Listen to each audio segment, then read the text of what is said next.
Hello, Taurus, and welcome to your September 2021 generalized reading. Be sure to check out your sun, moon, and sun rising for a more well-rounded perspective. And be sure to check out the description box below for links to my offerings if you would like a reading that's more specific to you and your situation. All right, let's go ahead and begin. We are starting out with the Star card, and I feel like there is... guidance is the first word that I'm coming to. The representation of the Star card as the North Star is coming in strong. So that connection about really looking for a specific type of guidance in your travel, but this feels very spiritual. And you look at the imagery here, and you look at the bird that's coming out, that desire for freedom, but that it's coming in strong with really wanting to connect with the sort of guidance that makes you feel that you are liberated in your beliefs. You are liberated. This is coming in very strong from a very spiritual perspective.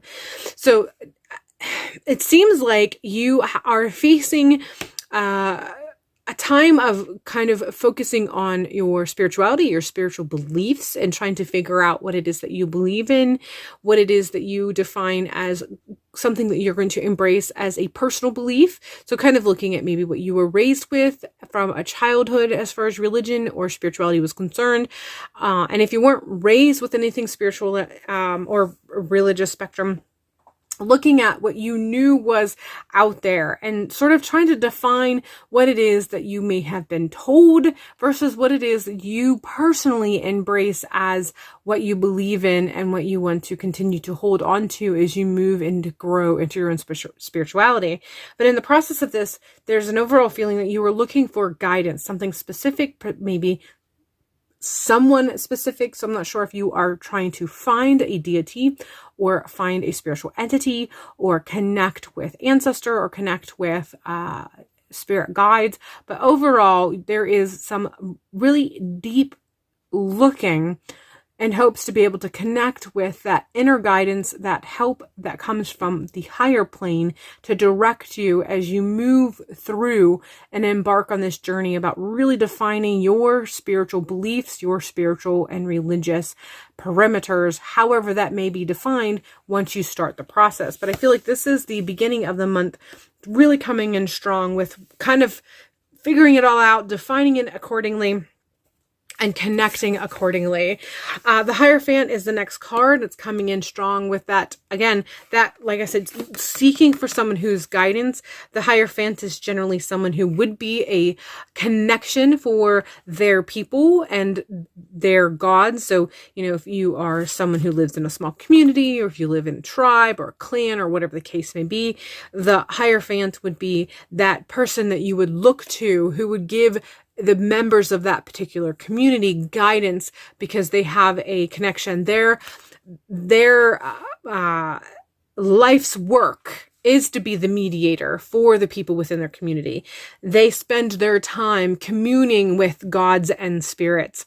And so because they're in constant contact and in constant communication with the gods of their people, they are the person that their people turn to whenever they need a little bit of clarification. And so this is coming in strong as basically a sign as to what you need to be doing.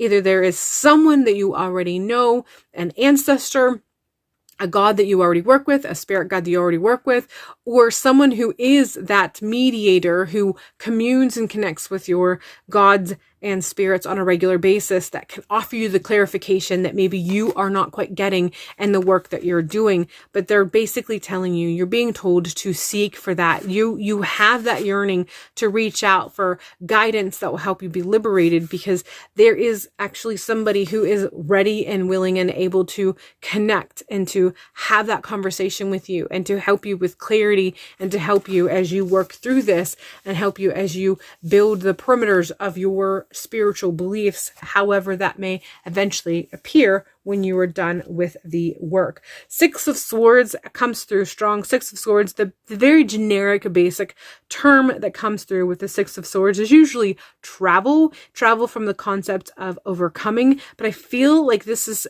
being connected very specifically to spirituality.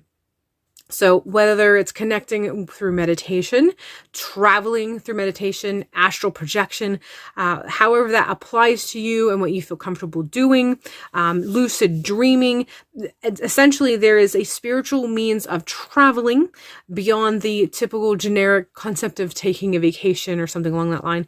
This is really tapping into the spiritual side, the spiritual aspect of that, connecting with the concepts of spiritual traveling and being able to connect at a deeper point. Again, this might be something that you, if you are not well equipped or well versed in the concepts of spiritual travel, you may need to contact someone who either can help you or can do it for you. Either way, someone that's more like a shaman.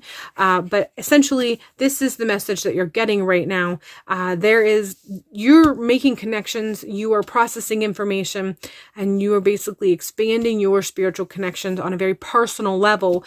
And the way or the means to do that for you is to connect with someone, entity, or physical, spiritual or physical, however that may apply, that can guide you and direct you to what it is that you need to know for expanding your beliefs.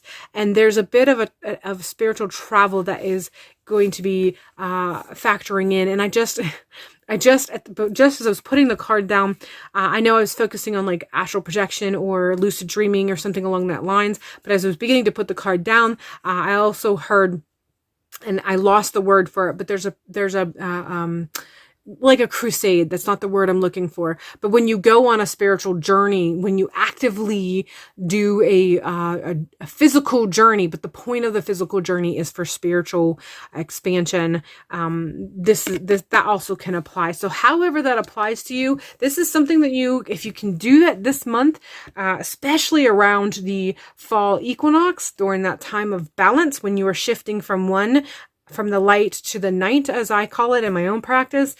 This is something that you want to kind of look into doing as you move through the month of September. If you can do it around that time period, that would be great. As from a symbology or symbol. The word just lost. Apparently I'm not doing really good with the words today. At any rate, the symbol of, the fall equinox and the absolute balance, but also how the day before there's more light and the day after there's more darkness, just a smidge, that what it symbolizes as far as the shift or transition is something that you could work with should you decide that you would want to do this. But essentially, as you move through this expansion and questing that you are on as far as the spiritual aspect is concerned, at some point you may want to figure out towards the middle to the end of the month of September, some means of spiritual journey and how that can really help you to deepen your practice and deepen your connection. Finally, we have loss. And the first word that came to mind when I saw this card was innocence. So there's an innocence in your approach, in your belief system, and